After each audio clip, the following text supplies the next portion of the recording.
very special welcome to members of the media joining us today for our regular update and other stories with respect to our management and response to the COVID problem and crises, I might say. At this time, I will use the same format we normally use and ask Dr. Roshan Parasram, our CMO, to lead his team in presenting the health data as available on this afternoon. Right. Thank you, Honourable Prime Minister, Honourable Ministers, members of the medical team, members of the media, members of the viewing and listening public. So we begin with the COVID-19 update for the 17th of December, 2021. Total persons tested so far 484,050. New positives over the last 24 hours are 707, taking our total positive cases since March 12, 2020 to present to 83,837. Total recovered patients 66,425. Total active cases 14,885. Total persons in home isolation at 13,501. Those in hospital 502. Those in step down 175. State quarantine 61. And our deaths now stand at 2,527. Condolences to all of those families who would have lost loved ones during this time. The Honourable Minister will go into the vaccination breakdown, and Dr. Hines will begin with the EPI update. Dr. Hines?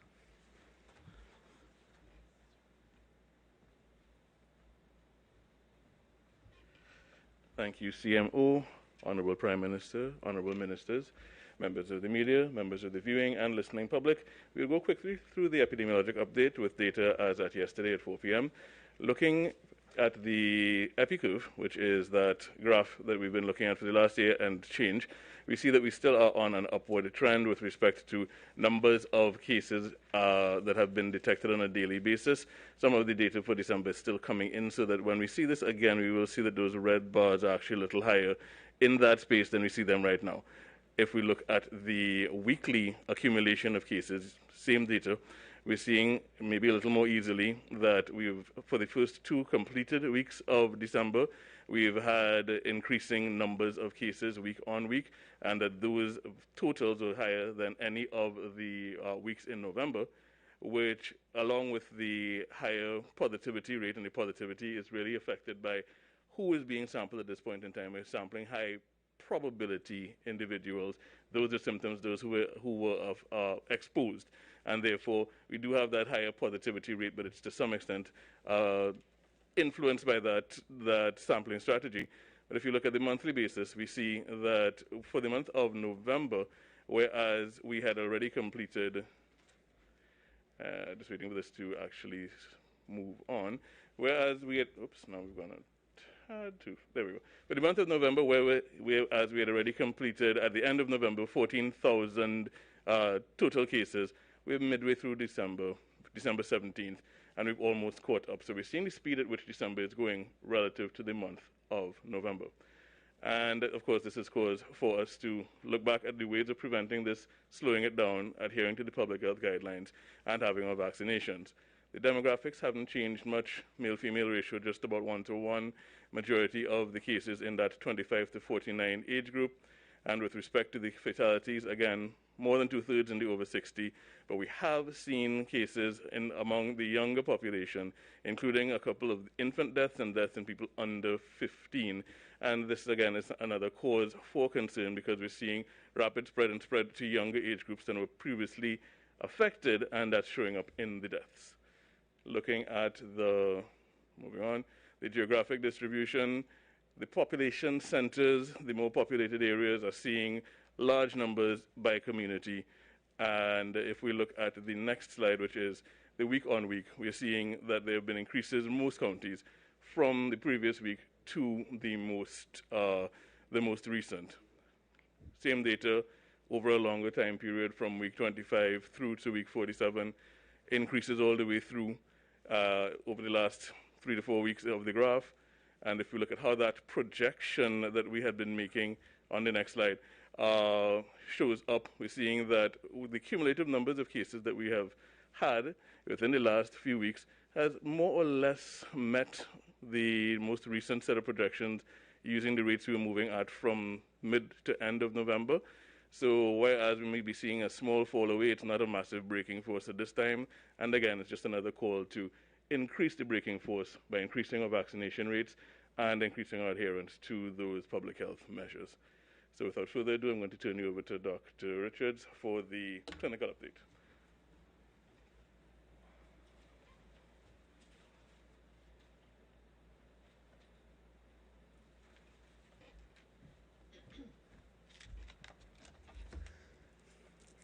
Good afternoon to the Honourable Prime Minister, the Honourable Attorney General, Honourable Ministers of Health, Energy and the Office of the Prime Minister, and Public Administration and Digitization. This afternoon, I'd like to thank all members of the media that are here in attendance, the colleagues of my health team, and the viewing and listening population as I share a brief update on the status of the parallel healthcare system as of 8 a.m. this morning.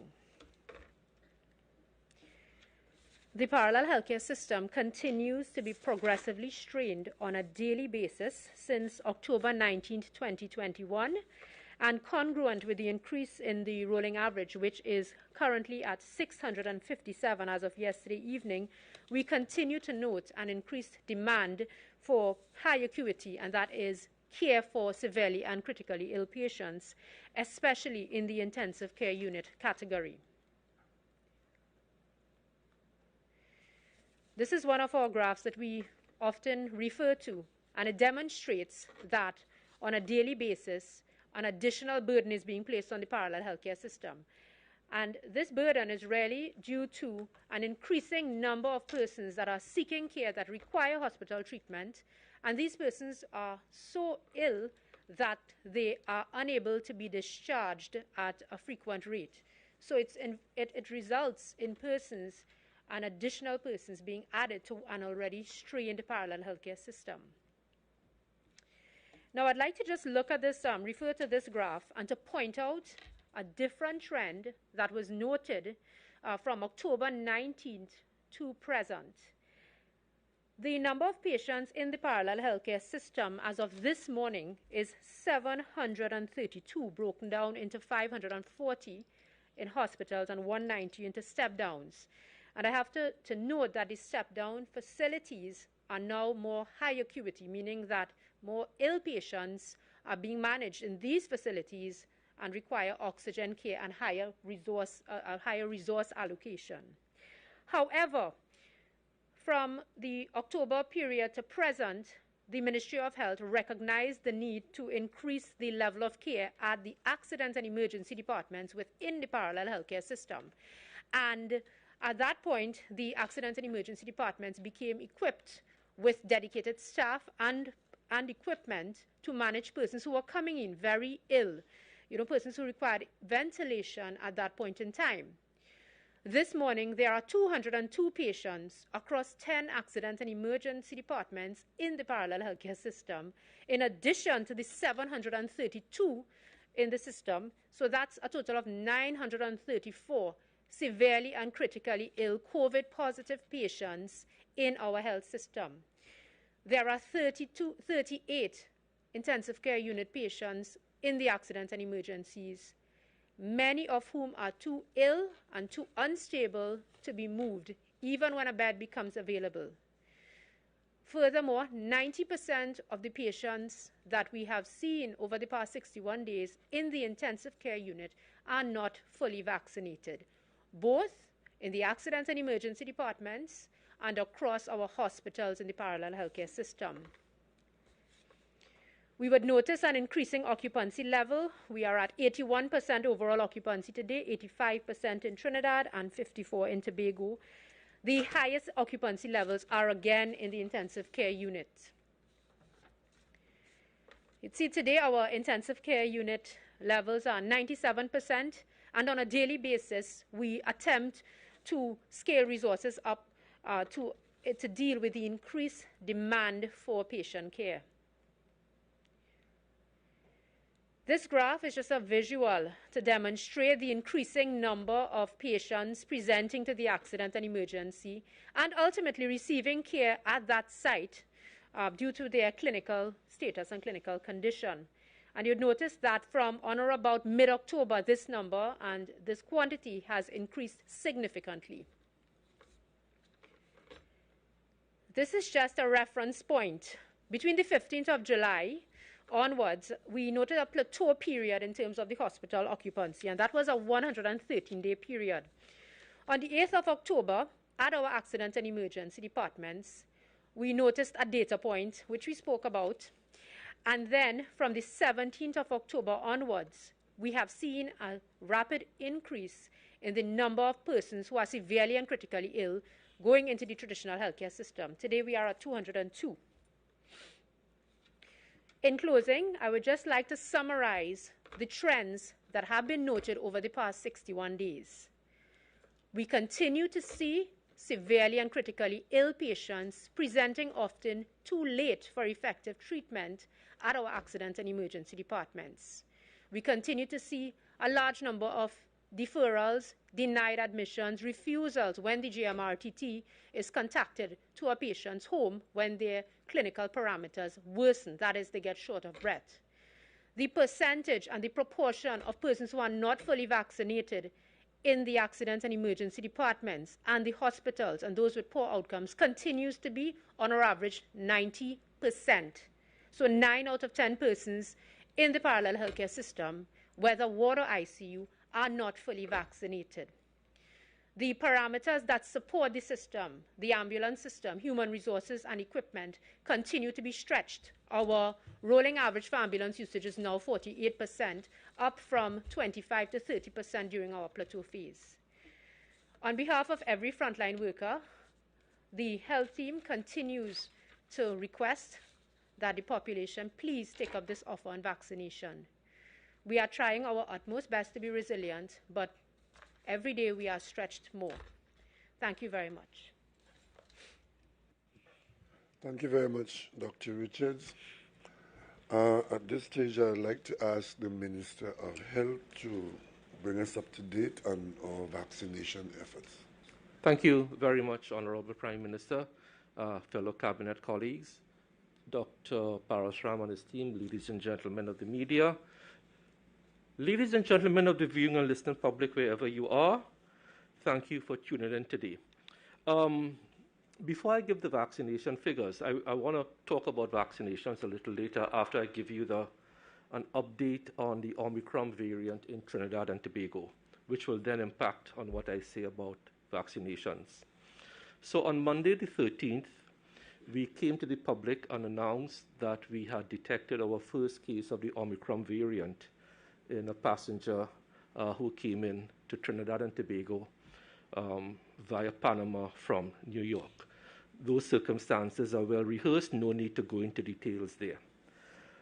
I am to now update you on further detection of the Omicron variant in Trinidad and Tobago. We have now moved from 1 case to 3 cases, and I will now give you as many details as to these 2 new cases that I can. You may recall there was a flight from Puerto Rico that had to be diverted to Puerto Rico, and those passengers had to overnight there. There were 16 persons on that flight who had their 3-day PCR, but because of the long stopover in Puerto Rico, for factors well known in the public domain, 16 of those persons, their PCR tests would have expired, gone past the 3-day limit. When they arrived in Trinidad and Tobago, as per protocol, all 16 were quarantined and retested. Out of that batch of 16 that were quarantined and retested, we got 1 positive case of Omicron. All 16 of those were fully vaccinated, and the 1 positive case for the Omicron variant is in isolation. So that's the 2nd case that we got. We got a 3rd case that was unrelated to that flight. This is another flight coming into Trinidad and Tobago from Miami on the 8th of December. This person complied with all the requirements of the TT pass, had a negative PCR, correctly so, was vaccinated, but then turned symptomatic on December the 10th. This person behaved in a very responsible manner, got tested, and because we try to go after high-yield targets for genomic sequencing, especially those who test positive with a travel history, that sample was sent for genomic sequencing, and we got it turned around in a very short space of time because we prioritized it, and that person turned out to be the third Omicron variant in Trinidad and Tobago. That person has one household contact, and both individuals are in home isolation.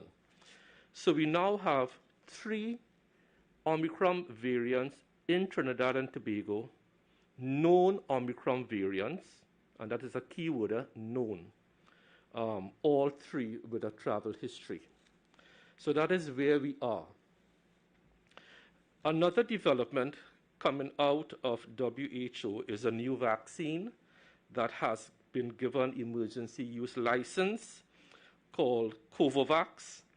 It is a vaccine being produced by the Serum Institute of India under license from the company Novavax. It has been before WHO for some time, so it adds another vaccine to the armory of vaccines approved by WHO. So it's Covovax. Its technical name is NVX-CoV, CoV 2373.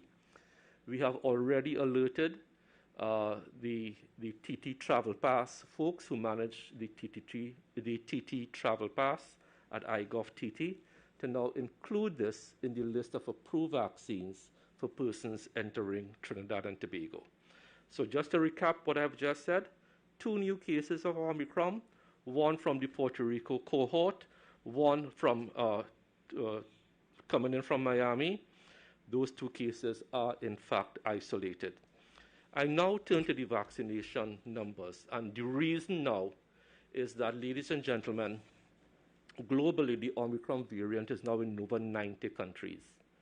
It is spreading, to quote one of the public health experts in Europe, at lightning pace. Lightning pace. It is only a matter of time before we get Omicron out of travel. That is the reality of how this thing happens. And what I'm encouraging people to do, again, the best way to prevent a collapse of the healthcare system is to get vaccinated. So let's talk the vaccination numbers now, and this is why I left this for last. Our vaccination numbers for those accessing first dose of a 2-dose regime have dipped to about 500 to 700, more like 700 to 800 doses per day.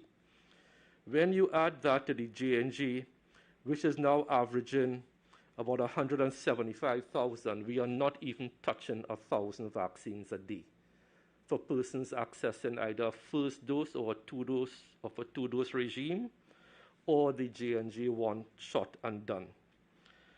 Our fully vaccinated cohort, as you see on the slide, is now 659,702, which is just about 47.1% of the population.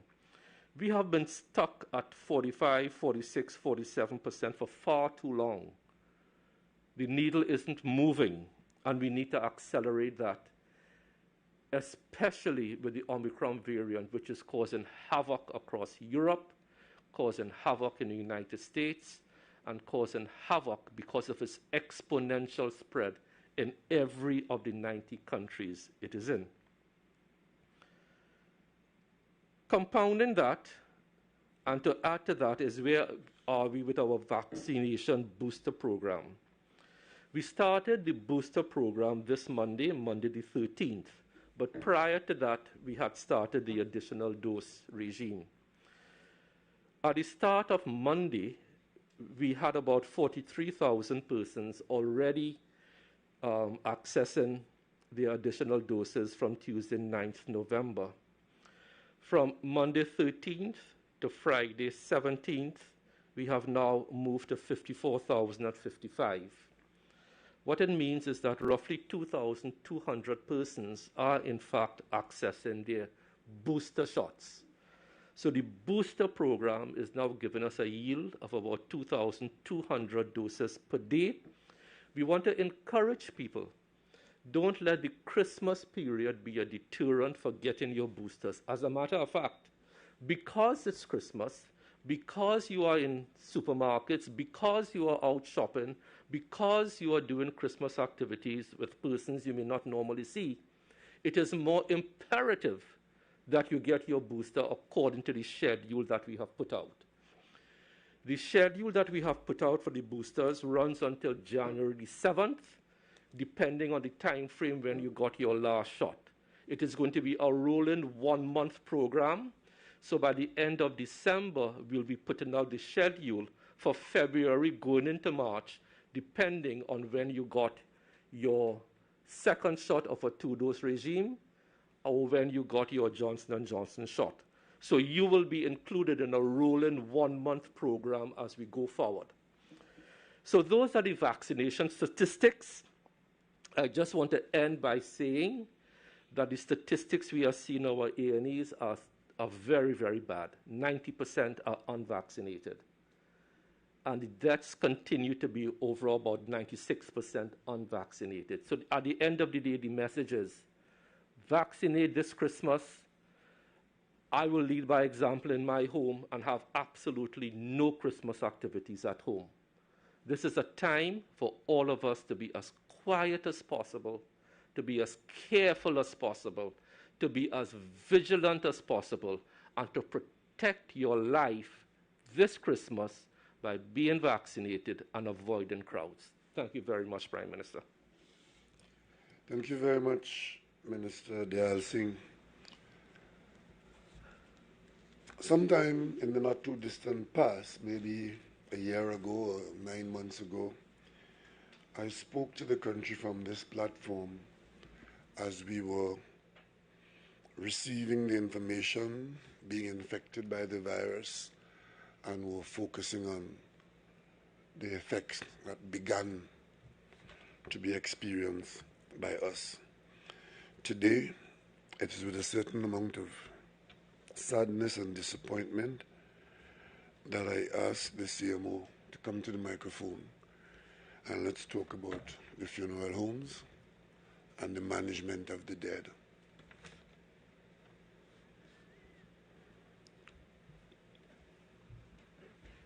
Sure, thank you, Prime Minister. So basically, I mean, it's something that we have been doing for a little while now. There's a team established under the Ministry of Health to look at the preparation for persons dying from COVID and any other cause. So through the Funeral Homes Association and collaboration with the Ministry of Health, we are looking to establish a mass site for storage in the Freeport area, which should be coming on stream shortly, and additional sites within different funeral agencies for storage. And that is being led through the Ministry of Health, the Chief Public Health Inspector, as well as the Director of Veterinary Public Health. It's a necessary step, as the Prime Minister has said, and a step that we have been putting off from the Ministry of Health as long as we could. Thank you very much, CMO. Ladies and gentlemen, there are some undisputed facts, and there are some national concerns that go with those undisputed facts. First and foremost of the undisputed facts is that this date, and for the days and weeks ahead in the medium term, apparently, we will be required to continue to respond to a pandemic which is doing everything except receding. Just when we thought that we were getting the worst of the Delta variant, which we were frightened by before it got to our country, it did get here. It's raging in Trinidad and Tobago. It's the main component in many countries. We are, in fact, getting possibly the worst of the pandemics that we have had to experience in the last century and a half or thereabouts. That is a fact. One may get the impression from time to time, given the reaction of some people to the inconveniences or the threats, that this matter is not important. Everything else is important, except that we are having to acknowledge that the undisputed fact is we are now the subject of an onslaught from a virus which has killed almost 5 million people. And what is worse, as Dr. Richards is pointing out to us, we are struggling to provide health care for our population even before we become subject to the accelerating effects of the Omicron virus. It is almost a given that that virus will get amongst us, that variant, just like the Delta got among us. Some people comfort themselves by saying, well, if we had closed the border with galvanized sheets all the way around the country, we wouldn't have got the Brazilian variant and we wouldn't have got this and that. But you notice, it's probably sheer luck and the working of the systems that we put in place that allowed us to pick up those 2 or 3 people. They could easily have slipped through. And there might be others that have slipped through, because the last person who is mentioned there, had that person not been very responsible in managing his or her situation, or had the presentation of the clinical symptoms not been identified early, that person could have been out and about amongst us as easily as that. That is how the virus is spread. And it's being spread around the world, 77 countries. I monitor probably on an hourly basis what is happening to other populations around the world, from Africa to New Zealand, to the United States, to the United Kingdom, to the Caribbean. And governments are struggling, either in preparation or in reaction to, or reporting that their health systems, superior health systems, are in fact being overwhelmed or threatened to be overwhelmed. I see some people are taking the opportunity to gloat over the fact and telling the country that our parallel healthcare system has collapsed. The system has not collapsed. It had a certain capacity. That capacity worked well to a certain level of infection, a certain number of people requiring service, and throughout the system, it's still there, doing exactly what it was supposed to do. But the volume of demand is now too great for the system that we have in place. So in other words, we have extended the provision of healthcare out of the parallel healthcare system, which has not collapsed, but is overwhelmed. It cannot cope with everything. Other areas are now being affected. Other areas are now being called to flight. So that's what it is. And of course, we in Trinidad and Tobago, from day one, have taken the position that the government acknowledges that there is a pandemic to be responded to, and there were certain protocols and guidelines to be put in place. Initially, we had a certain component of cooperation that worked. We then got vaccines, and the other undisputed fact is that there are significant benefits to be had where a vaccinated population is the best position to be in 2021, responding to the COVID variants. That's an undisputed fact. The third undisputed fact is that the demand on the healthcare systems, parallel and others, is largely being made by people who are unvaccinated. And 2 things happen to the unvaccinated. 1, they react worse to infections, and 2, they allow the virus to move with a greater ease among populations. So in short, the more vaccinated the population is, the better is the possibility of responding with an outcome that is not as disastrous as it could be. It does not say that a vaccinated population is immune to the threat and the effects of the virus, because if that was so, countries like the United Kingdom, New Zealand, Canada, and elsewhere, they would have been out of this and gone. As a matter of fact, what is happening now is that much of the opening up that has taken place in those countries, you're seeing rollbacks because the variants resulting in a heavier level of infection and greater demand on the healthcare. And in order to suppress the outcome being a high volume of deaths, that the vaccination programs in those countries are accelerated simply because there is no other more efficacious response available. And I want to repeat that for those who have not understood that. In this pandemic of 2020 to the present, there is no other response that is known to be better than to be vaccinated. I'm the bearer of that news. I'm not the creator of those facts. And I want to bring it home to the population of uncooperators.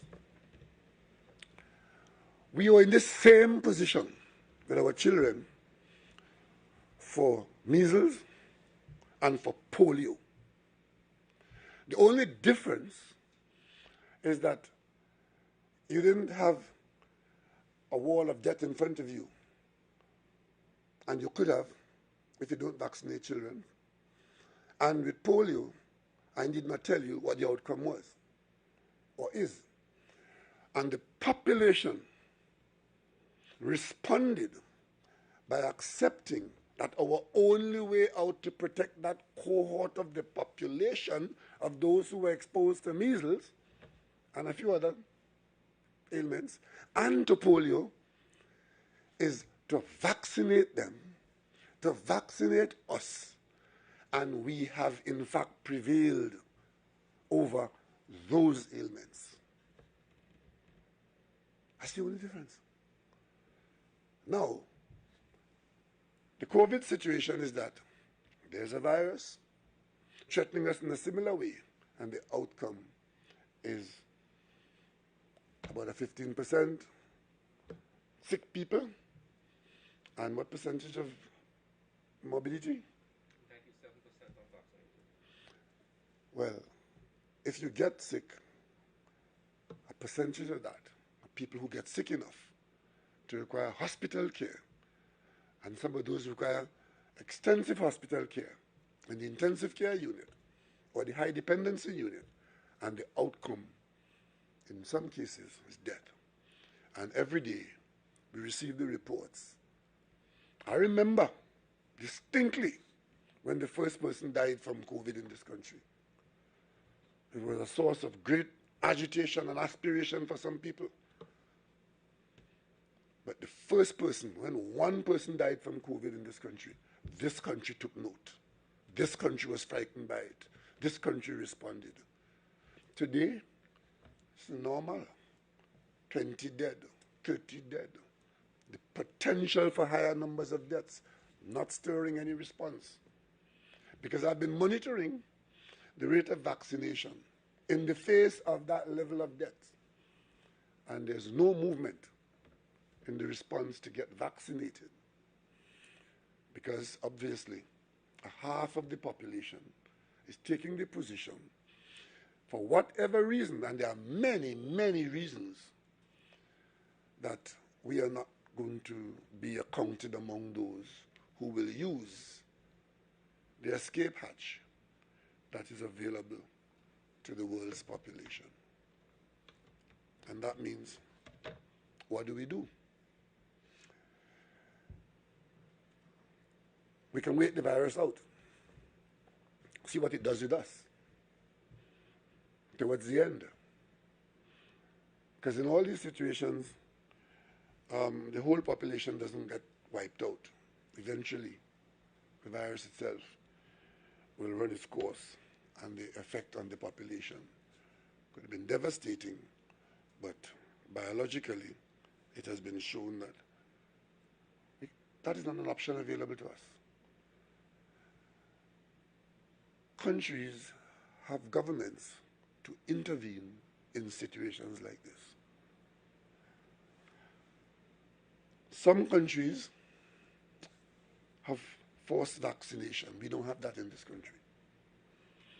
Some countries have confined the unvaccinated to remaining at home. Others have shut off access to certain aspects of the national activity to the unvaccinated. In some cases, fines have been imposed on people for not cooperating with the national effort. These are some of the things that have happened around, and is happening around the world.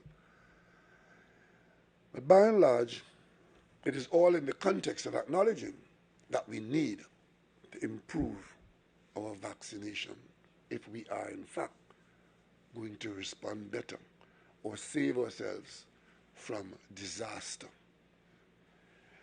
For many weeks, Dr. Richards would show us that graph with a line, the red line, 75% of hospital bed availability, and we were well below that line, and we took in action.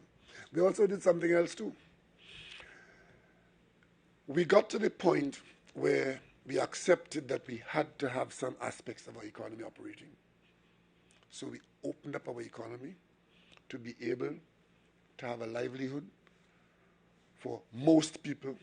But we knew that by doing that, the risk of being exposed to the virus was greater. And we expected and anticipated that that would have generated a protective response. That has not happened. The opening up has taken place. If Dr. Hines is to show you a graph, there's a graph there that shows where the projections are going that way upwards, and that one. You see those lines, that the single lines that come off, those were our projections. But you notice the blue fell away below each one. Those were interventions made. And also you see the height of that curve had to do with the opening up of the economy. And as we opened up the economy, that risk and that infection level was growing because more people were out there doing what the virus wanted us to do. Well, we did it. And the projections from that was, you saw the green line, but we took some action there. The effect fell below. Then you see that single red line, that was the projection. And of course, as the economy opened up, the height of the levels of infection was higher. And of course, you see where we are out there in the far right corner. That now requires intervention. That intervention could be shut down the economy. We've taken the position that we're not going to do that. Because if we do that, we will create circumstances that would be almost as unpleasant as the circumstances of the growth of that infection level. What we have to do is to take steps to have more people vaccinated, which means that we're coming up against half of the population that is saying, I don't agree and I won't cooperate. Those are the facts.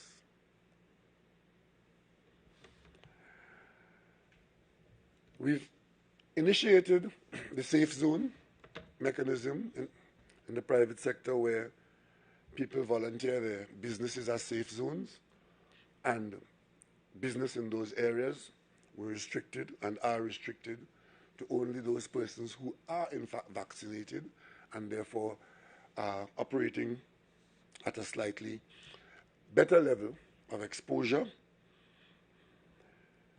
And of course, we have had the booster program because we are guided by the science which says that if you've had your vaccination, because of the observed level of immunity which the vaccinations bring, it was determined that we needed to extend that vaccination exercise into a third shot in some instances if it was a two-shot boost vaccine. In fact, some countries are now determining that you are only fully vaccinated if you have had the booster shot,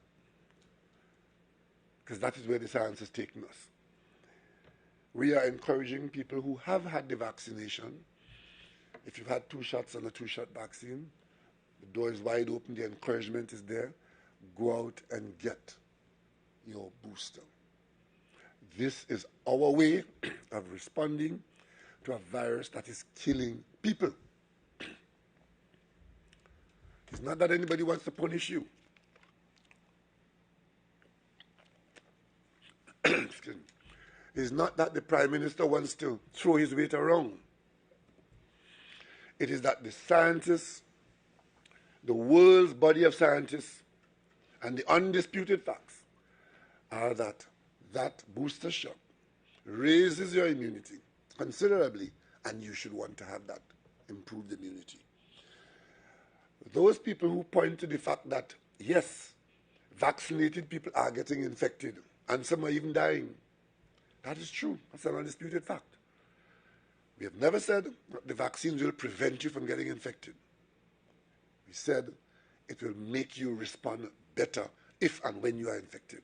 And of course, in a population of 100%, we are seeing some of the vaccinated people, a few of them would get infected, fewer of them will get sick enough to want hospital care, and even far fewer numbers would die from it.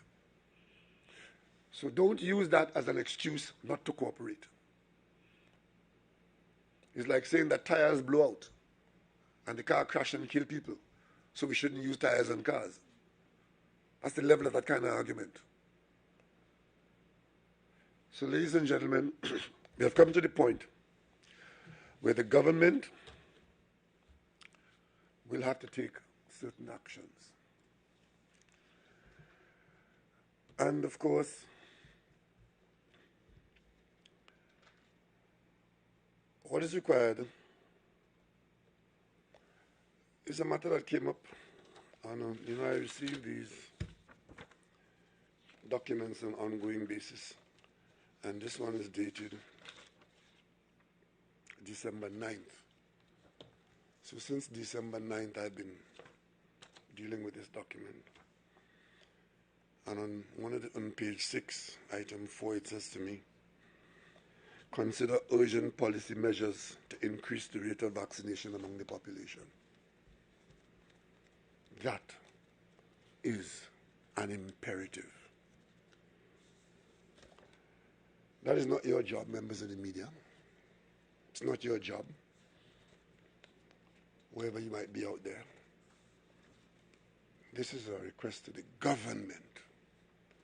And the government's job is different to many other jobs in the country. And of course, in situations like this,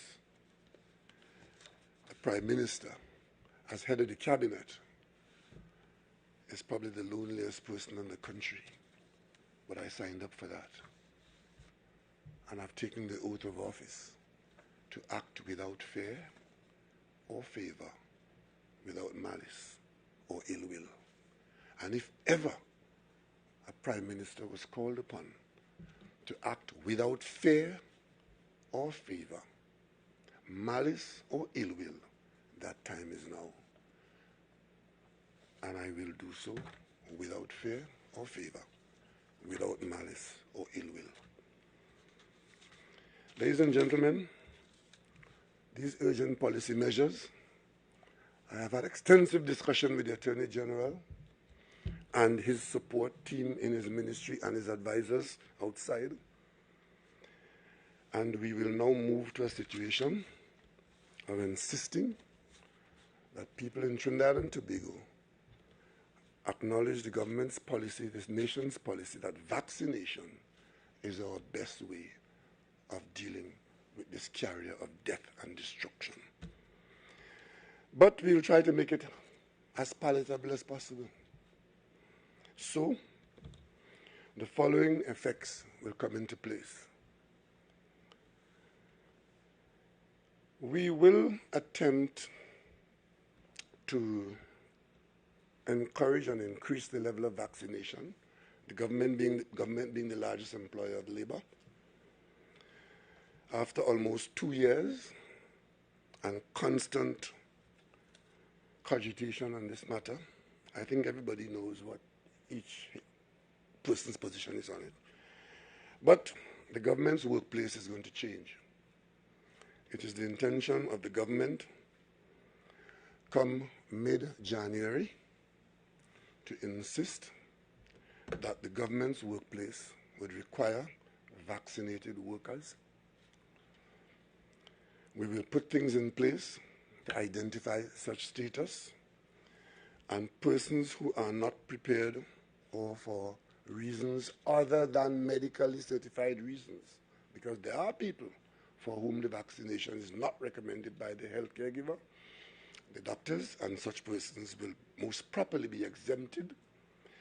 But outside of that, the government's workplace will require, if you are a government employee, that you show your vaccination status, failing which you would not be encouraged in the workplace.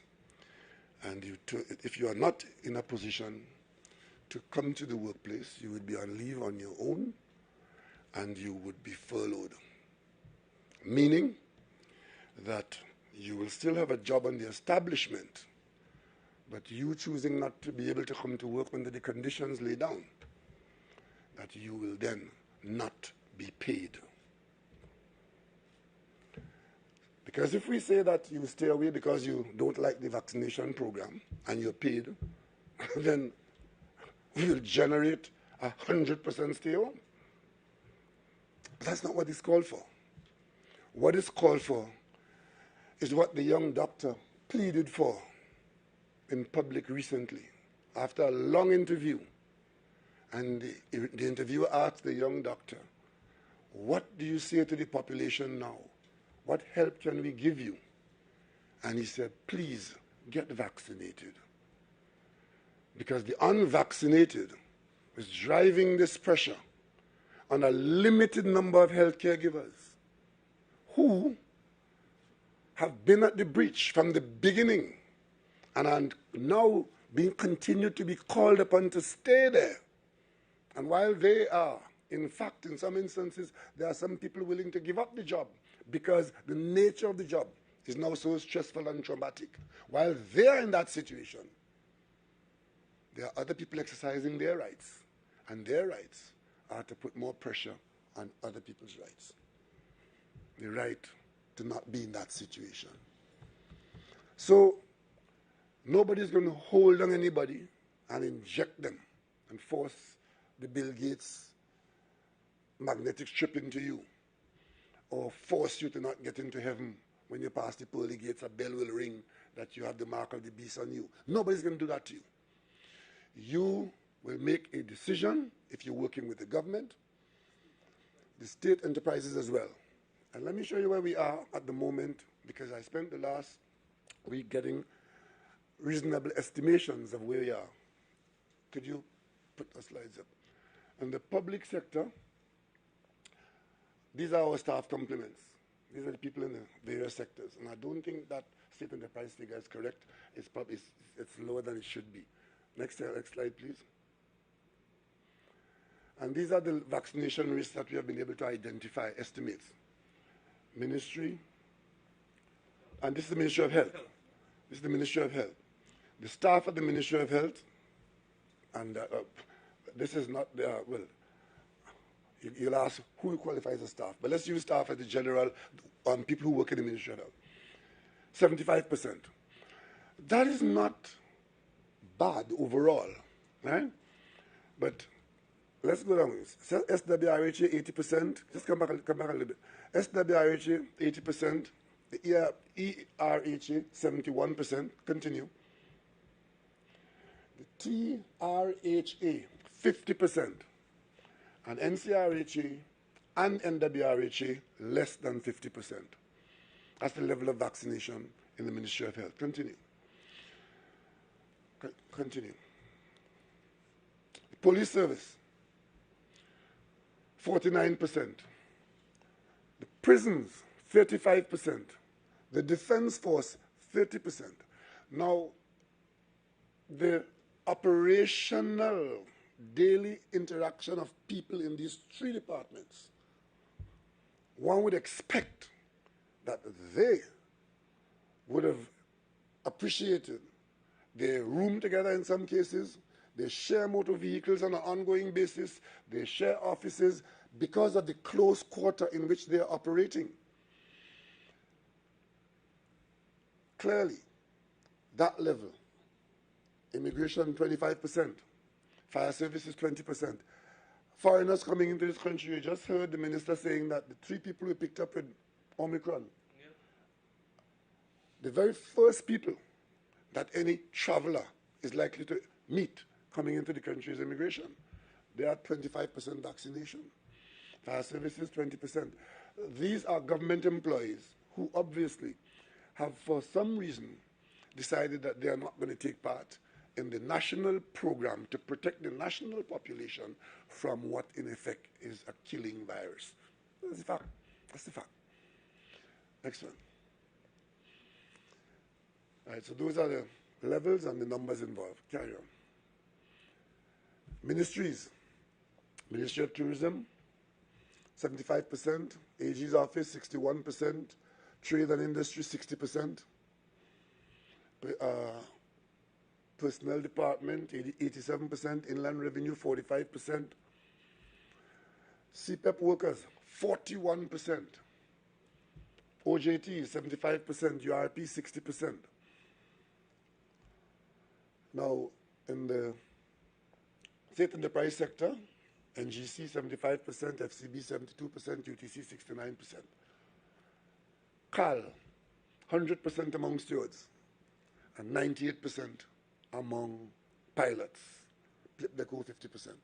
Now, in the non-energy sector, we're up at 73%. Petrochemical industry, 80%. Upstream, 80%. What you see here is in the private sector and the state enterprise sector in energy, we were able to have a fairly high level of vaccination. And I think that has to do with the management of those sectors and the greater appreciation by those employees that they protect themselves and the rest of the country. Republic Bank, 90%. Shell and off-base staff, 90%. So it is possible in some sectors, in this requirement to get vaccinated and use the vaccination as the protection against this intruder. But only some sectors have been able to accomplish it or has made any effort to accomplish it. And the biggest delinquent is the government. And that is why the government is now having to act. Because we can't rely on what others have done if the largest component and the largest employer of people is not able to do what is required to be done. I know there will be a lot of response to this, but let all those responses be grounded in the foundational argument that there is a pandemic taking place in the world. People are dying by the millions. People are dying by the tens per day. Our average here is about 1 hour in Trinidad and Tobago. And if we don't intervene, the outcome is one of delinquency. A government cannot accept delinquency in a pandemic. And nobody ever said that it was going to be easy. Nobody ever said it was going to be painless. What we've always said is that we'll do what is required to be done to bring all of us out of this as best we could. And that is where we are at the moment. So, we've set mid-January as to the time when this will kick in. The relevant legal amendments would be made to the laws so as to allow this to kick in. And we give you time to reflect, to ponder, and to cooperate. Ladies and gentlemen, this is being done at the end of the year. We are in the Christmas season. We are at our worst position in the pandemic at the height of the Christmas season of the second year. What a time. What a state to be in. And I know that there are people who will tell you that's because the government is incompetent, and that is because the government is this and the... Just don't listen to that. Because that is the easy way out of a difficult situation. If that was so, then other countries and other governments would not be in the same situation. The only place that they have this government and they have me as Prime Minister is here. So that kind of argument is not to influence you, to try to kill yourself and to kill your people at home by responding improperly. There is no guarantee where health is concerned. None. I was watching a basketball match once, and these are among the fittest athletes in the world. They get the best medical attention, they get the best medical care, and I'm watching this game, and a guy falls down and he drops dead. Because he had cardiac problems that weren't picked up. And on the game, he just collapsed on the game and died. Health and tomorrow, there's no promise to that. A lot of it depends on you to manage your health care. And in this situation, where there's a killer from the outside to enter your body and kill you, it depends on you. And in this case, your behavior, your response, has a knock-on effect on other people. And that is the problem. I have been making this case from this platform for almost 2 years, to the point where now, taken for granted. It's taken for granted. But those people who receive the dead bodies, those families who get the news of the loss, those families that are infected, I have known families where 3 people from one family died. 3 people. I've known families where 2 people die within a week of each other. That's what's happening. And it appears as though the rest of the population is not interested in that. Those who will stand in contravention of my argument and the government's position, those positions never raise as a consideration that these things are happening. Because that is not their job. The job of the government is to do what is best, to give everybody in this country the best opportunity to survive and to participate. And we will do so without fear, without favor, without malice, and without ill will. The public sector, because we know that one of the things that we could do, if we can do it, is to reduce the amount of circulation. Because those things we've done before. Reduce the circulation. Try and ask you to minimize your exposure. They ask you to do other things. Ask you to keep sanitizing. Ask you to wear the mask when you're close to other people in public places and so on. Ask you to not congregate. And we ask you to get vaccinated. We know it's Christmas. But from the 24th, which is Friday, we will take the opportunity to shut the public service down from Friday 24th to January 2nd. So you come back out to work on the 3rd. So the days of the shutdown for the public service would be from Friday to the Sunday after New Year's.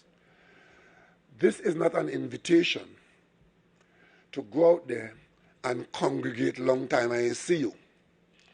This is an invitation to stay at home. Stay close in whatever bubble that you would have created. Try and protect yourself from unnecessary exposure. If we do that nationwide, we anticipate that could have an effect of a breaking of the infection tsunami. But if, on the other hand, you decide to use it to congregate, it will have the opposite effect. And that is why we appeal to you to be responsible. Also, because of what I've said about what is to come in January, we are asking you to use this period to get vaccinated, to get boosted. And of course, this will apply to all except the essential services. The essential service staff will still continue to provide us with essential services. And if you are, by now I think you know who you are. If you are not essential staff, you try to stay at home. Now, the indoors versus outdoor, we know what that is. It's better to be a little outdoors, but in small groups, and also maintaining the established protocols. Groups of no more than 10, better groups of 5 if you can, but try to make it family exercises only. Do not organize or attend Christmas parties. Do not expose yourself to people who you think might expose you to the virus. If you don't know their bubble status, try and, in a courteous way, preserve your status. It is personal self-preservation I'm talking about. I know it is difficult because this is not what Christmas is about. Christmas is the opposite, but it just so happens that this is what is required in the Christmas of the pandemic of 2021. Let us be a disciplined people. This fight against the pandemic calls for discipline. I know that blame throwing replaces discipline in our society. Let us eschew that in a time when a virus is calling upon us to show that we can be disciplined. We can be, We can be. Ask those of our population who go abroad and live in Canada and the United States and elsewhere. Ask them how disciplined they are in cooperating and collaborating with instructions in those environments. And it's largely because there are consequences to non-cooperation. But we are called upon today to do that. So we will make that period from Friday to the following Monday period of personal sacrifice, family closeness. Don't mix unless it is absolutely essential, and go and get vaccinated.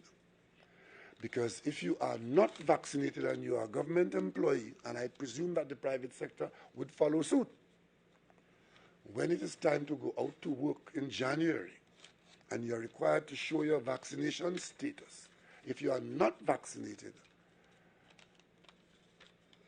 you will not be in the best position. And I tell the population that I have not come to this position from an easy place. I have come to it after a long period of introspection, reflection, and consultation. And therefore, a loud scream in opposition would not necessarily change the decision that this is what the country has to do if we are to come out of this pandemic, having not left behind thousands and thousands of bodies. We did say a while back that we will consider the therapeutic nature of beach visits, and I want to keep that promise to you. And I know it is mainly the elderly people, the older people who tend to get up early in the morning and go and have that dip in the sea.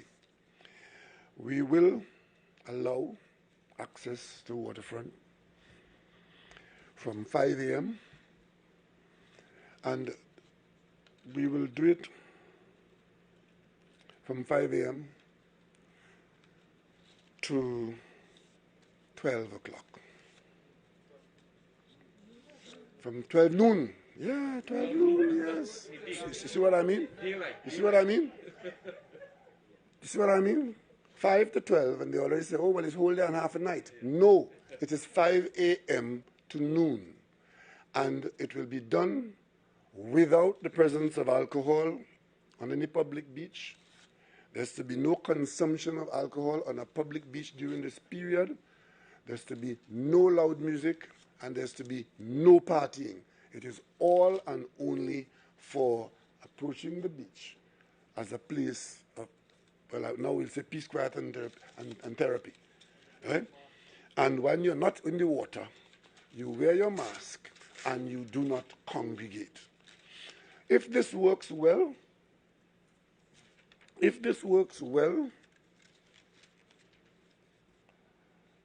we will then expand the periods, and then we will get to a point where the beach environment will become another normal environment. We hope that we can be disciplined enough to do that. If it turns out that everybody like lemmings rush to the beach, we'll just have to stop it. Because that was our fear all along, that the beach, by its nature of what goes on there, was an encourager of gathering, and that's why we've allowed it in the morning, because we don't expect to get the same kind of response and congregation and party perfects in the morning hours. We use the morning for the quiet use of the beach, and by 12 o'clock you're out of there, at least for now. So this is what we will be doing. The relevant regulations will be adjusted so to allow that to happen. And we, in the very beginning, when we were advised of the coming of the Omicron virus, it was identified as originating in Southern Africa and was present in some African countries. It is now in 77 countries, most of them countries that we are already in touch with, and we intend to maintain those contacts, so it makes no sense at this point to continue having a ban on Southern African countries, so steps will be taken to lift that ban. Of the, I think there are 5 or 6 countries, 7 countries where the Omicron virus was. That virus is now all over Western Europe and in the United States and in the Caribbean. So, ladies and gentlemen, that's where it's at.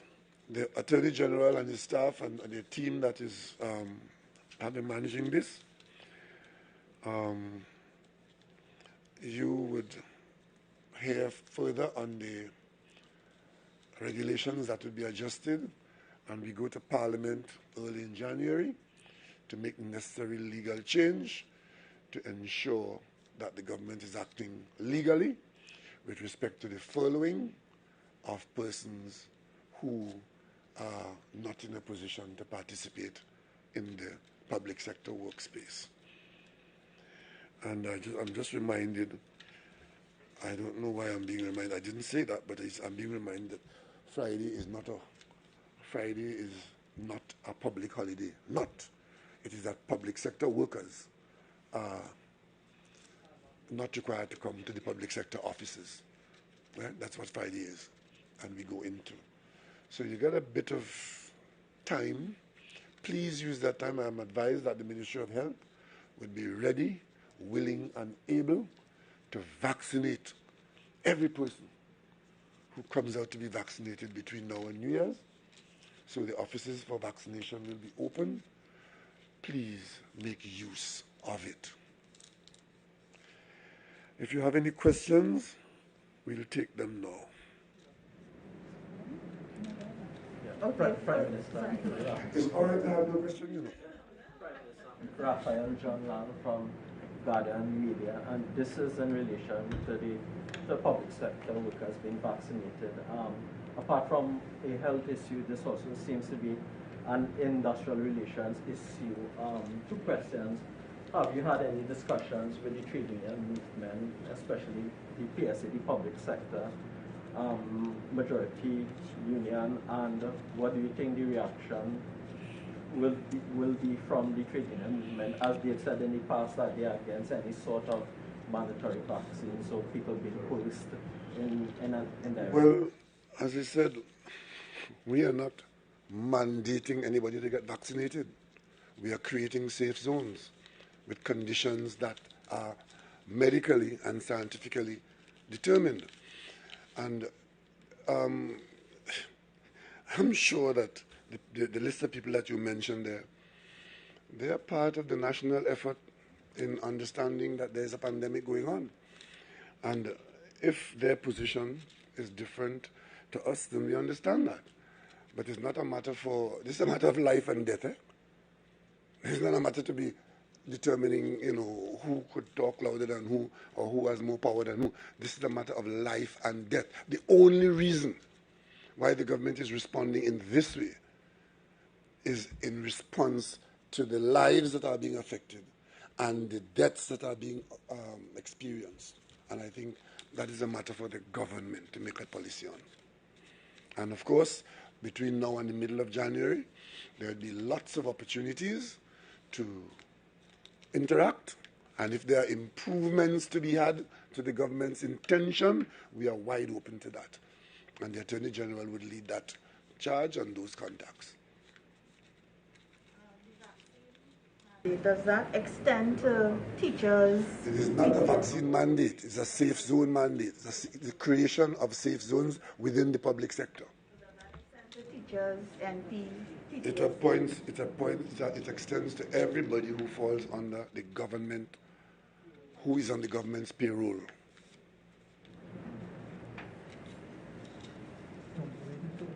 Because you understand what it is, eh? It's a safe zone arrangement. You come in there, if you're vaccinated. If you're not, you won't be allowed in. If you are allowed in, you work, you get paid. You don't work, you don't get paid. Yes, Jim. The Prime Minister, just wondering, so in terms of how this would impact on, let's say, public sector workers who may be working remotely, would they have to be, or is this specifically in terms of persons going to offices? If the management of the public service identify public workers who are working remotely, then they're working. But we are not exempting persons to work remotely so as not to have to comply. Good afternoon, everyone. Kimberly D'Souza, TTT News. Prime Minister, any updates on primary school children going back out in January? We haven't come to that bridges yet because we are more concerned and establishing this. But you would have heard, I'm sure you would have seen UNICEF, which is the United Nations Children Emergency Fund, saying that children should be at school. That is the position of UNICEF. In Trinidad and Tobago, it is also our position, but because of the situation in the country, we have been protecting our children by keeping them at home. Primary school children have not been to school for almost 2 years. Secondary school children have only had smatterings of being to school. Last term, we had 4, 5, and 6 out, and as of now, we haven't changed that, and we'll see how that pans out in early January. Also, Prime Minister, in terms of how the vaccination for public sector workers are going to roll out, when they are allowed to come back out, I think it's mid-January, is it going to be that they should be fully vaccinated if they take a 2-dose regimen after the 2 weeks, or are you going to allow 1 dose? How exactly is it going to work? Attorney General, could you explain that out?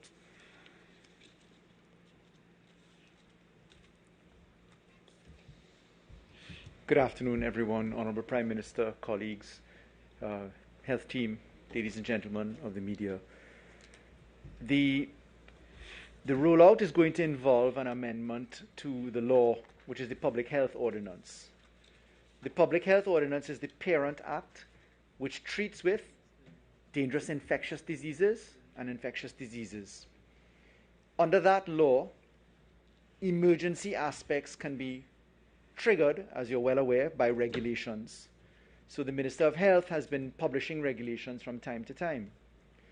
We propose to amend the Parent Act to specifically include in the law sections which will allow for certain dangerous infectious diseases or infectious diseases, because there may be more than just the COVID-19 particular disease, to be declared, put into a schedule, and then in that subset of those certain types, because it may not be that every dangerous infectious disease requires a vaccine, as medical advice comes globally and then is accepted locally, we then specify the persons to whom that law is going to apply. Obviously, we will utilize regulations. And in the regulatory aspect, having amended the parent law, we're then going to say the terms and conditions. So as the Honourable Prime Minister said, if you are in the situation of being within a listed category of persons, starting off, the list will start off with the public sector, state enterprises, government entities, because government entities are much more than just a ministry. You may have a government body, the HDC is a statutory body, etc. So we list those out, and then persons are required, if they want to work, to present a vaccine or a medical exemption certificate. And if you have a medical exemption certificate, then a regime of exceptions. How do you test to make sure you're within it? And we're well accustomed to that in the safe zone policy. The difference between a classic safe zone and this is that the patrons who access the safe zone are not going to be required at this point to be vaccinated. But when you look to what has been done globally, and I wish to assure you that the AG's office and our several advisors, and I want to put on public record, the attorneys general in the Caribbean, we have all shared with each other our respective advices. Having looked at the law around the world, the Commonwealth, the CARICOM, we are confident that the law is a proportionate step. How we roll it out is the question. Now, you asked a very specific question. Permit me for that long run-up to the answer. Your specific point is to be treated with by regulations. So the CMO's team is going to advise on the participation in the vaccine program. As you know, under the Vaccinate to Operate policy, the government has already demonstrated how a single dose of a two-dose regime can apply, how the Johnson & Johnson will apply. Remember, we have close to 2 million vaccines, a menu of vaccines. We have Pfizer, we have Johnson & Johnson, we have Sinopharm, we have AstraZeneca. And in that menu, we'll be guided by the CMO's team. It'll be published in the regulations how you enter the program. So the law will contemplate a transition mechanism to operationalize itself. Specifically, the law will contemplate the circumstances of being what we call absent without leave. Because if you don't fall into the category of meeting the requirements of being vaccinated or presenting with a medical exemption certificate, then you're going to be absent without leave. And that absent without leave has the consequences that the Honourable Prime Minister described as being furloughed, in effect, running down to not receiving your pay and other consequences. You did ask a question earlier about consultation, Raphael, and what I can say is that there has been a significant amount of information. The Prime Minister has instructed me to ensure that steps are taken in terms of ventilation and other issues. It is quite remarkable to give forewarning, as the Honourable Prime Minister is doing now. The law is intended to come to the Parliament in January, and therefore, as you know, there's adequate room for us to have some more discussion about the issues. Okay? Unless you have any further questions for me. But in general, just wondering, so in terms of the issue of collective bargaining agreements and things of that nature with regard to public sector workers, yes, you do a deep examination, yes, of that as well, and also the constitutional side of it. So we have looked at constitutional, industrial relations, the general public health dynamics. We've looked at the laws and judgments coming out of multiple jurisdictions around the earth, literally. We have had umpteen pieces of advice on this, and I have also taken the caution of having discussions with my colleagues, attorneys general from many countries around the earth. So we have done a lot of homework in relation to this. This is not something that is just a snap decision. Today, the CMO demonstrated something which was extremely important. You see that curve line that you see, and there are little tangents that go up, and then the blue line falls down. The Prime Minister brought that graph up. In the United Kingdom, with Omicron, which is a dangerously infectious type of variant, that's the graph. You see those tangents that go up, and then the blue falls under? Because measures were taken, they didn't go along the trajectory. In the United Kingdom, there's no curved line. It's a perpendicular line. The perpendicular line means you just automatically fill all blue. And that's what Omicron is developing right now as. So the data presented prior to these meetings, there's a whole team discussion on data analysis. In the countries where Omicron has anchored itself, there's a block. It is a perpendicular line. And therefore, under the Public Health Act, which is the ordinance, the obligation for the minister to act is in circumstances of a dangerous infectious disease. And that's why our courts, up to the Court of Appeal, etc., have upheld the constitutionality of our regulations in many cases that have come forward so far. Two things. Do any of these measures that will be going to the Parliament require any sort of special majority? That's one. And two, in terms of the public service, the furlough and the other measures announced by the Prime Minister, does that relate to, let's say, the municipal corporations and also the Tobago House of Assembly? Sure. So there is no requirement for a special majority. We've carefully considered that issue and taken wide advice on it. And secondly, yes, it includes all statutory authorities, regional health authorities, state enterprises, and as you're well aware, the THA is a statutory authority with a peculiar characteristic about it, but it is a creature of statute. Thank you, Honourable Prime Minister. Keep getting questions. People want clarification on the teachers, especially, because I know it's they're government schools anyway, but especially since the children, not all children are vaccinated, they just want some clarification. So that's why I said earlier that there's a distinction between a safe zone in its classic sense. A safe zone is where the patrons and the staff are both vaccinated. But you recall that safe zones were done not in respect of schools. What we did in schools is that we only had some of them based upon the characteristics of exposure in there. All teachers fall under, in the public sector side of it, for sure, fall under the positions, and the position is for all teachers to be captured by this law as well, subject, of course, to the exemptions for medical reasons and testing and other aspects. I did receive a question from someone just asking for clarity in terms of when the public sector, that closure during the week, except essential services, whether registration of deaths will fall as that. Yes, so the Attorney General's office will, so part of the essential aspects of operation include births and deaths, etc., and we have what we call emergency mechanisms that work into that structure, and we will continue to be operating that way. All essential services, remember that's not just law enforcement, air traffic controllers, TN-Tech, WASA, we're well accustomed now because of the operation to know, as Prime Minister said, who's essential and who's not. Thank you. Prime Minister, in terms of the reopening of the beaches, did you give a date as to when that would occur? We started on Monday. This Monday? Yes, Monday. Yeah, Okay. And you did say waterfronts before you said beaches, no, so beaches, does that... yeah, beaches, yeah. No, not rivers, not rivers, pools, ponds, beaches. In terms of the monitoring side of it, in light of what you are asking, no alcohol, no gathering and so on, is that a component in terms of national security that would...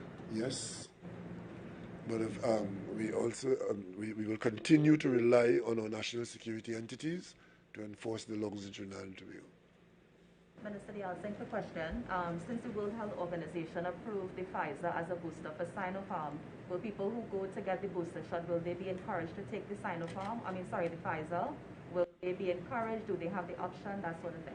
Yes, thanks. So it's not that we encourage. There is a choice now of vaccines that you could be boosted with. So basically, with the exception of AstraZeneca, which we no longer have in the system, all vaccines that you received, whether it's Sinopharm, Pfizer, J&J, or AstraZeneca, all of those now can be boosted with any other vaccine. What we ask people to do, don't just make the choice willy-nilly. You can speak to your doctor, you can speak to your healthcare professional, and see which booster is best for you, right? I just want to make one further announcement, please. Coming out of my meeting yesterday with CEOs and doctors to prepare for the upcoming crunch and to make sure that healthcare workers are not overstretched, we have taken the following decision. We are going to be now diverting resources from our non-COVID areas, non-COVID, non-critical areas, like some outpatient clinics, some elective surgeries, to our high-demand COVID areas as each RHA determines. In other words, the step which we didn't want to take, that is shutting down certain outpatient clinics, we are going to have to take that decision now. Arrangements will be made for alternative methods of communication and giving people advice, whether it's via telemedicine, automatic prescription refills, and alternate walk-in arrangements. This is because the unvaccinated have now impacted the services that can be delivered. It is a last resort measures that healthcare systems around the world have to take. We took this last year, we took this earlier this year, we now have to take it again. So we'll be diverting human resources from non-COVID areas as each RHA determines to COVID areas. Thank you very much. In terms of the concept, Prime Minister, of making the public service safe zones, as it would be, the divisions and so on, was that the safe zones initiative in the private sector factor into that decision? In other words, we satisfied with that, and that led to, in part, the decision? Well, the initiative is still worthwhile, it's still working, and it is one of the few options that we have to get the benefit of the vaccination program so that people who are vaccinated can have some kind of activity which they otherwise would not have had. So there are benefits to being vaccinated. Many concerns in terms of, even at the safe zones, as more people may have the opportunity to be out, if let's say the public service is on leave and so on, in terms of how you would speak to the safe zones, the restaurants, bars and so on? Well, just follow the regulations and observe the law.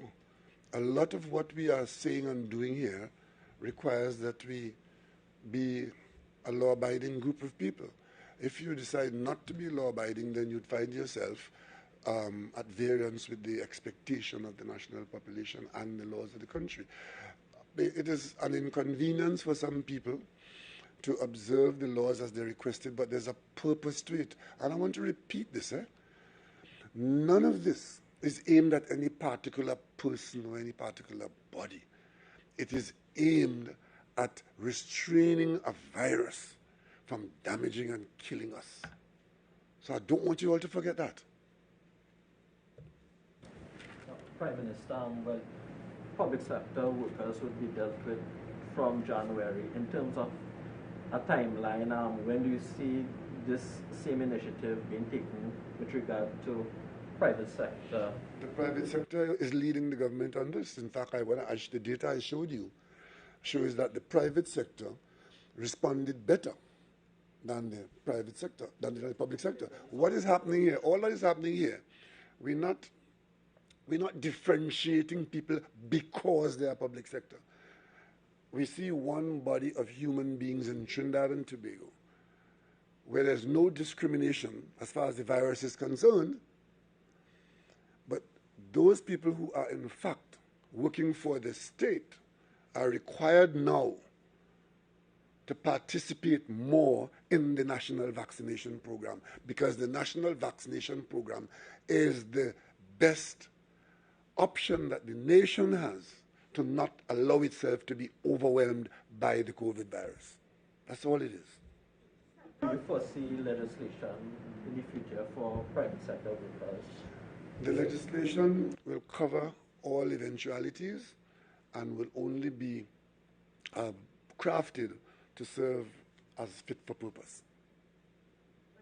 Private sector chambers actually have the various chambers of commerce have been calling for adjustments to the legal adjustments for policy for the government could mandate vaccinations, and so they will be able to do so more easily. Is that a possibility? Well, we'll take on board what is required. We'll adjust the existing legislation as the Attorney General has described. When we go to the Parliament, we'll make changes where the changes are required to be made, and it will apply appropriately. We're not aiming to have ad hominem legislation. I have a question to the Health Minister. Well, two actually. In terms of the issue of vaccination of children below the age of 5. Yes. Any update on that? Yeah. So let's break up children under 12 into two groups: 0 to 5, 5 to 11.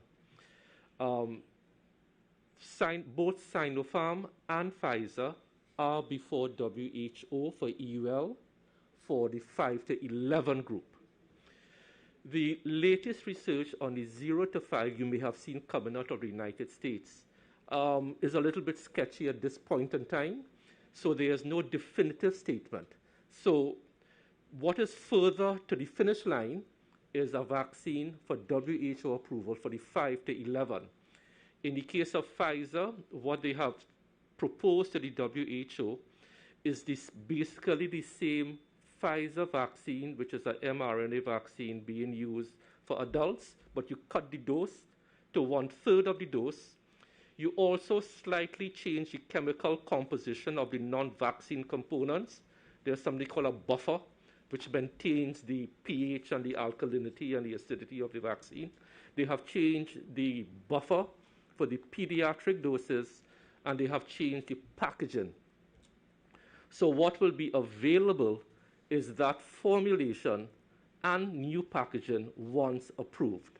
We have already, some time ago, put in our request, both to Pfizer bilaterally and via CARPHA, via the CARICOM initiative, to obtain those vaccines for the 5 to 11 age cohort once they become available. Okay? It depends on the WHO, its guidance and so on.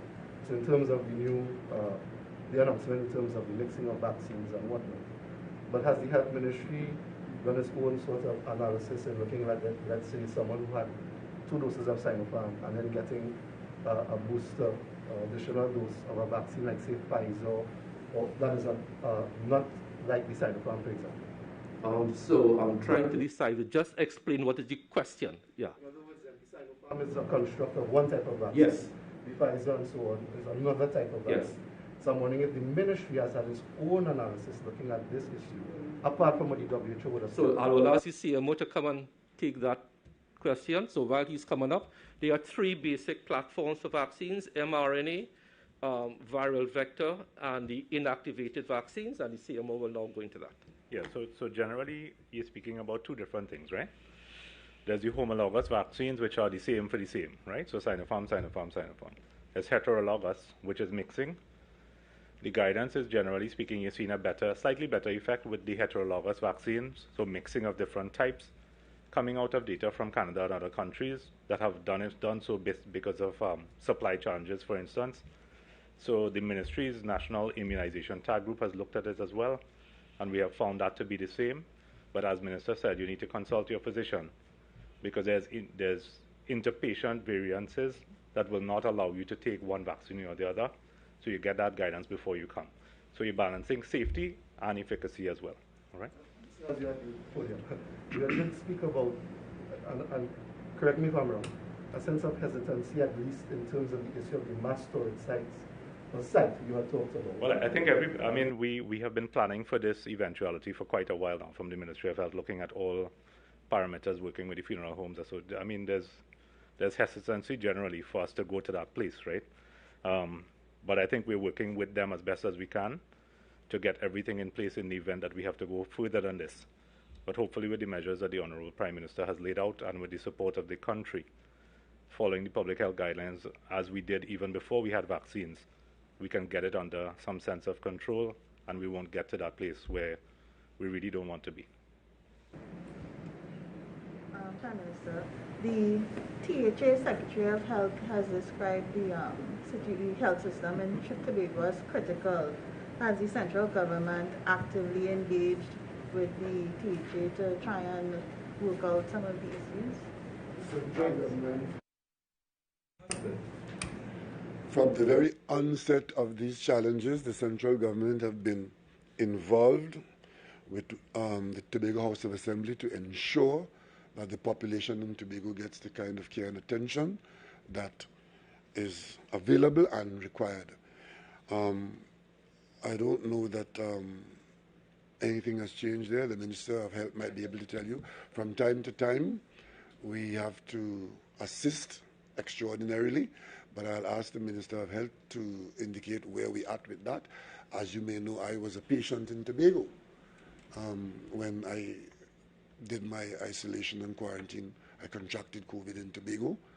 I remained in Tobago and I was cared for by the Tobago Regional Health Authority.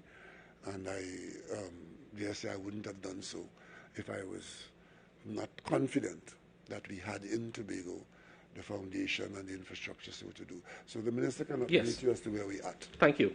So I do want to reassure the people of Tobago and Trinidad and Tobago that we treat all RHAs equally, but we treat TRHA a little bit specially because of distance and separation by water.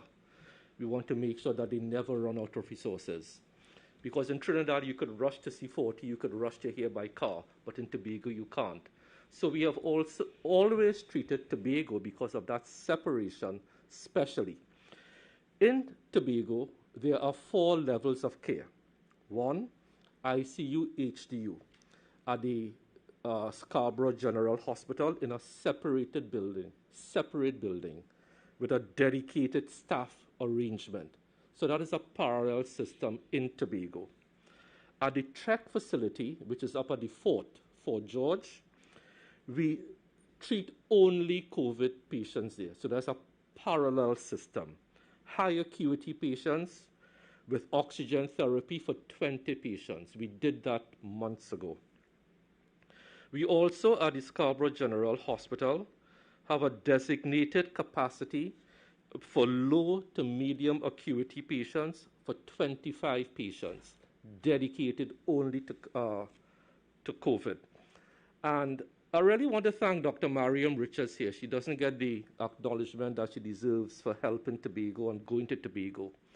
Coming out of her visit, which she led on the instruction of the Honorable Prime Minister back in September, October, was it, Dr. Richards? July and September. These were some of the initiatives. We also planned and have activated the Lowlands facility, which is a step-down facility with oxygen, which was opened this week, and that can house 26 persons in a parallel system. And the new ICU capacity at Tobago, both at the fort and at the hospital, for 6 new ICU patients. So Tobago has always been an integral part of the RHA system, but as I explained, we treat them a little bit specially because of that distance in water. So they have always had more vaccines than they require, more testing that they require to give them that buffer. So the parallel healthcare system in Tobago is up and running and has been, and I pledge to my counterpart in Tobago and to the people of Tobago my fullest cooperation as we fight this pandemic together. Thank you very much, Prime Minister. As we move ahead to vaccinate more of the population, is the ministry moving ahead with any plans to digitize the vaccination process or to digitize vaccination cards? Yes, so Minister Young can bring you up to date on that. So whilst he is coming, I can tell you that the Ministry of Digital Transformation already has the solution in hand. The solution is there, that your records could be on a phone the QR codes, the QR readers, and Stuart is coming now to talk about that. And he is approaching, Minister Young, the digitization of vaccination records. Before Minister Young takes that up, let me just say something to assist with this management of Tobago conversation that is going to get your attention. I was in Tobago in April as a patient of the Tobago Regional Health Authority. In July, I asked for a review of all systems and structures in Tobago by sending senior technical staff from Trinidad to go to Tobago to review, to advise, to guide, and to learn about what was happening in Tobago. That was done. I repeated that request again in September, and that was done. So we've kept Tobago under constant review and care for all of 2020. And having been an integral part of the RHA system, we do not anticipate any out-of-the-ordinary problems with Tobago as long as the managers and the authorities cooperate in the national effort. And at this stage, I'll ask Minister Young to describe where we are with respect to digitizing and using the digital technology to be able to manage the logistics of some of what I've said earlier on. Thank you very much, Prime Minister, to our cabinet colleagues, the health team, members of the media viewing and listening public. We were actually preparing to launch the digital vaccine verification this week, but then when we did a quick assessment, there were some additional features we wanted to add to it. What we envisage, and we're hoping to be able to do it very shortly, launch it, you will go on to a website. At this stage, it is likely to be the TT BizLink website. There's going to be a portal there. Prior to going on to the website, you will need to have available with you your vaccine card, so the white card that we get, because it will tell you the dates that you vaccinated. Also, you must recall the form of ID you used when you went to do your vaccination. You will input that on a form that comes up on this TT BizLink portal. You'll put in your name, your address, your date of birth, the dates that you vaccinated, and the form of ID. The form of ID you use when you vaccinated is critical because that is part of the verification exercise. The information, this 600, I think, and 59 odd thousand vaccines that have been inputted into our arms, that was the information that was being uploaded into the back room, this digital portal, and that is where the verification will take place. Once you have put that information in and it does a very quick verification, it will then provide you within 24 hours, probably less, with your vaccine certificate. Your vaccine certificate will have your photograph on it. Oh, sorry, that's the other thing you have to have available. So you're working out whether it should be a JPEG or some other type of format. You will have a photo of yourself that you will upload the same way you do it on visa applications.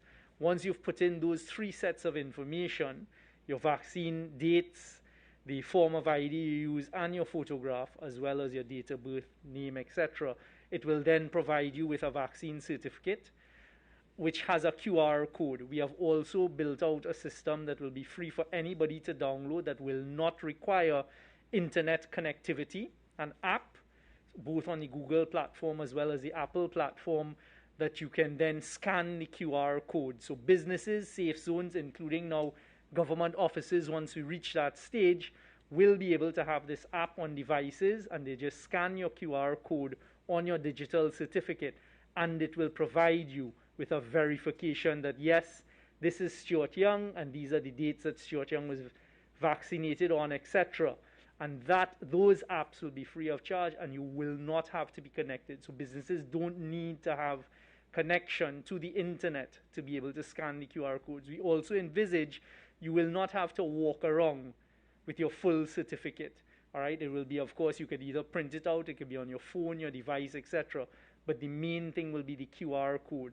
One of the reasons we took a little longer is we decided to add the photograph, a person's photograph, because you have instances with children between the ages of 12 and 18 who had no form of ID and, for example, wanted to go to the cinema, they're fully vaccinated. So there was that dilemma, so we said we're adding it. And a little bit of the delay is we've also now asked the provider to have on the form of verification, when it comes up after you've scanned the QR code, the person's photograph. So you'll see, okay, this is actually Jewel Brown, this is what he looks like when you use the app and scan it. So that work is being done, and I'm going to be running a test.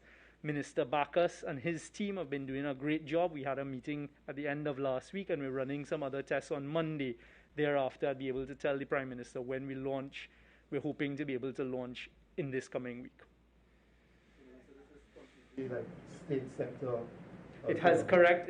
So far, there's been no cost incurred with it. We've been working with Crimson Logic, who have built out TT BizLink and these types of things. We also have the back-end providers from the Ministry of Health who have been providing the information. The Ministry of Health and the Ministry of Digitization have been working together on this, and the provider of the data services at the Ministry of Health. So yes, so it is all being done by iGov TT under that umbrella, and Minister Bacchus and his team out of digitization. The storage facility in Freeport, what type of facility is it, and what is the capacity? While Dr. Parasram is getting to the microphone, I just want to let you know that I know we can get an unlimited amount of questions as you're taking questions coming into your phones, right? But we'll have to end very soon. So let's have one more question from each of you. Well, we have one more question, so we can try and wrap it up in a reasonable way, right? Yes, yeah, so that conversation is actually happening between, I could say it's a very large facility.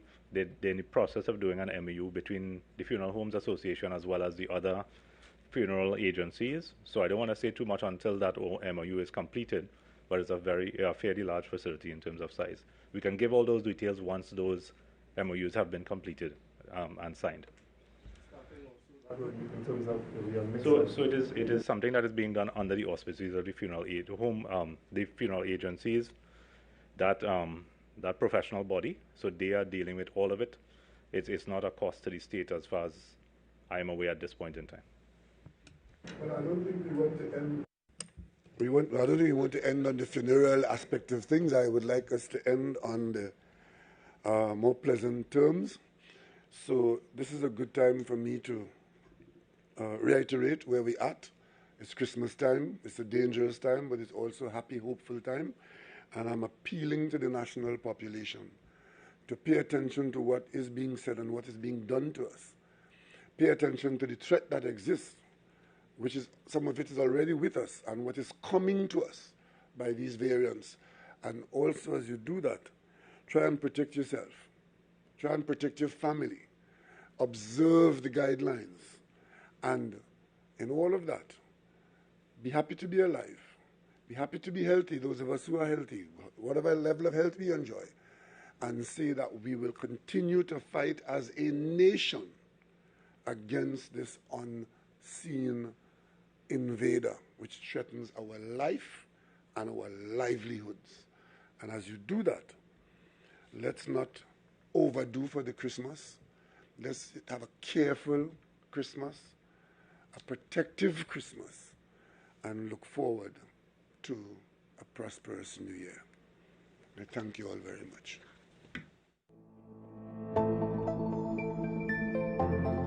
Introducing NLCB's multiplier trio of games. That's 3 games that can multiply your winnings by 10, 20, or 50 times. The Multiplier X effect gives you the chance to win up to $800,000 and over $17.5 million in prizes. Here's how. Purchase all 3